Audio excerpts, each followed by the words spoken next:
Assalamualaikum warahmatullahi wabarakatuh.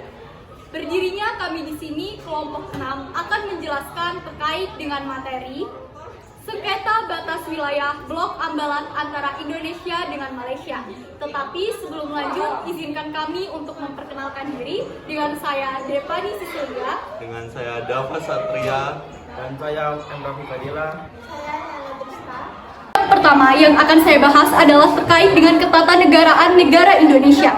Wilayah Negara Kesatuan Republik Indonesia (NKRI) menurut pasal 1 angka 1 Undang-Undang Nomor 43 Tahun 2008 adalah salah satu unsur negara yang merupakan satu kesatuan wilayah daratan, perairan pedalaman, perairan kepulauan, dan laut teritorial, beserta dasar laut dan tanah di bawahnya, serta ruang udara di atasnya, termasuk seluruh sumber kekayaan yang terkandung di dalamnya.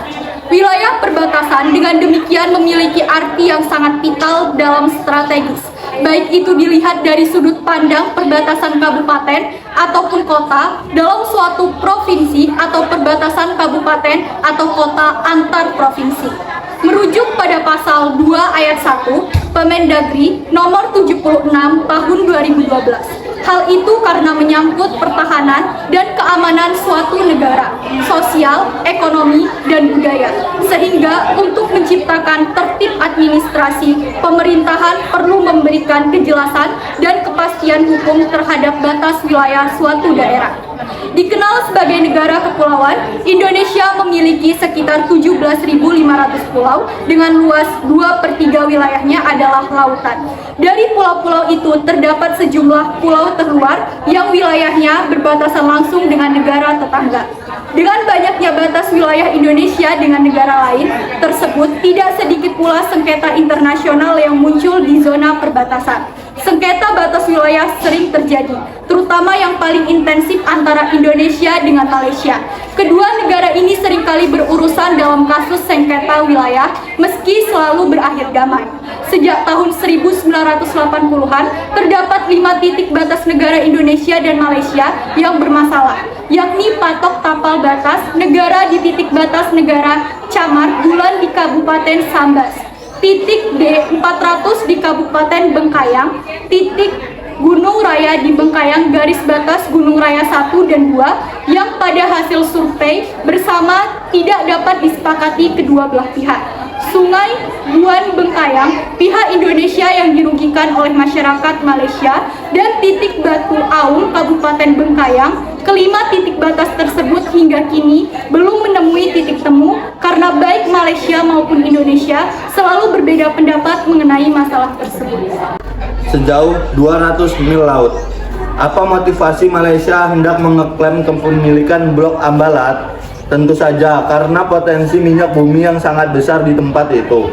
Akibat dari perbedaan pandangan dan saling klaim tersebut, Malaysia menurut hukum internasional atau UNCLOS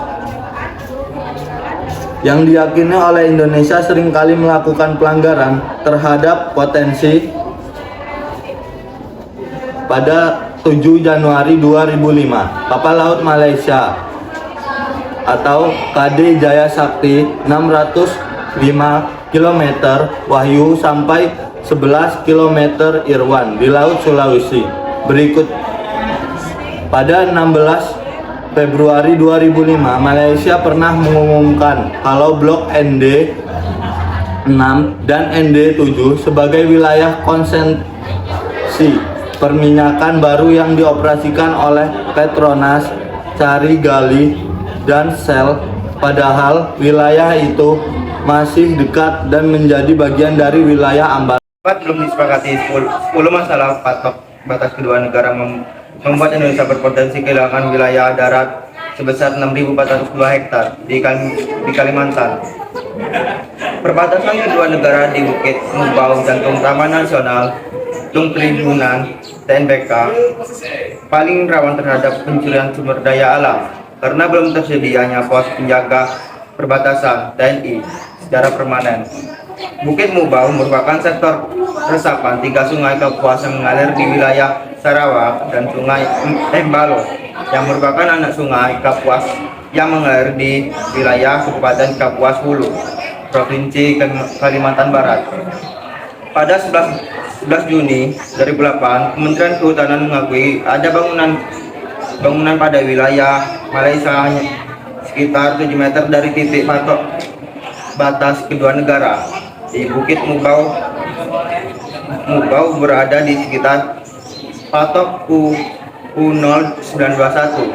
1 tahun kemudian, pada tahun 2009 dilaporkan sebuah perusahaan perkebunan kelapa sawit milik pengusaha Malaysia masuk sejauh 2 km ke wilayah Indonesia di Bukit Mugau, jantung Taman Nasional.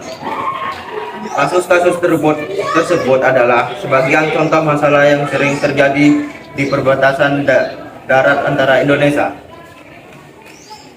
dan Malaysia di Kalimantan. Perbatasan darat antara Indonesia dan Malaysia di Kalimantan membentang sepanjang 1.200 km lebih, mulai dari Kalimantan Barat yang berbatasan dengan Sarawak hingga Pulau Sebatik di Kalimantan Timur yang berbatasan dengan Sabah. Selain itu, berbatasan darat kedua negara masih mempunyai perbatasan laut di wilayah pantai barat dan pantai timur. Perbincangan tentang kawasan perbatasan Indonesia dan Malaysia di Kalimantan serta beberapa pembangunan sosial ekonomi dan isu politik hingga masih diupayakan penyelesaiannya oleh pemerintah kedua belah negara melalui kerjasama pembangunan sosial ekonomi di perbatasan. Malaysia sebagai negara kepulauan. Klaim Malaysia terhadap pemilikan Blok Ambalat berdasarkan hasil keputusan Mahkamah Internasional nomor 102 tahun 2002 yang memutuskan Pulau Sipadan dan Pulau Legitan menjadi hak milik Malaysia. Atas putusan ini, Malaysia melakukan klaim sepihak sebagai negara kepulauan yang telah memiliki hak legal terhadap pengelolaan kedua pulau tersebut. Padahal, Malaysia bukanlah negara kepulauan, dan ini membawa konsekuensi terhadap batas wilayah kelautan Malaysia jika merujuk pada UNCLOS 1982. Hanya diperbolehkan menarik pangkal biasa atau normal baselines atau garis pangkal laut dari Pulau Sipadan dan Legitan. Indonesia tetap berpegang teguh pada UNCLOS 1982 yang menyebutkan bahwa landas kontinen dihitung sejauh 200 mil laut dari garis pangkalnya. UNCLOS 1982 pasal 76 dan 27. Selain itu, Indonesia telah lebih dulu dikenal sebagai negara kepulauan melalui Deklarasi Juanda 1957 yang kemudian diperjuangkan masuk ke dalam forum UNCLOS. Setelah cukup lama berselisih pendapat hingga nyaris konflik terbuka pada tahun 2009, kedua negara tersebut sepakat untuk mengakhiri perselisihan, melakukan apa yang lazim disebut deeskalasi.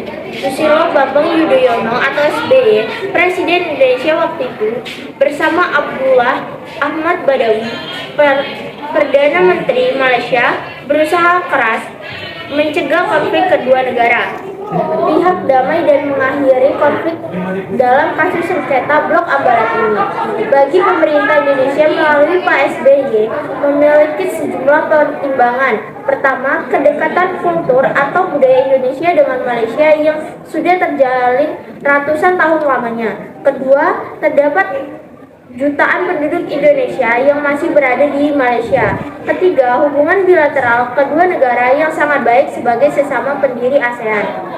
Meski demikian, Indonesia tetap meyakini bahwa Ambalat merupakan kelanjutan alamiah dari lempeng benua Kalimantan. Fakta inilah yang menjadi prinsip dan menguatkan keyakinan bahwa Ambalat berada dalam kedaulatan Indonesia. Sekian dari kami terkait dengan penjelasan sengketa antara negara Indonesia dengan Malaysia. Kami akhiri. Wassalamualaikum warahmatullahi wabarakatuh.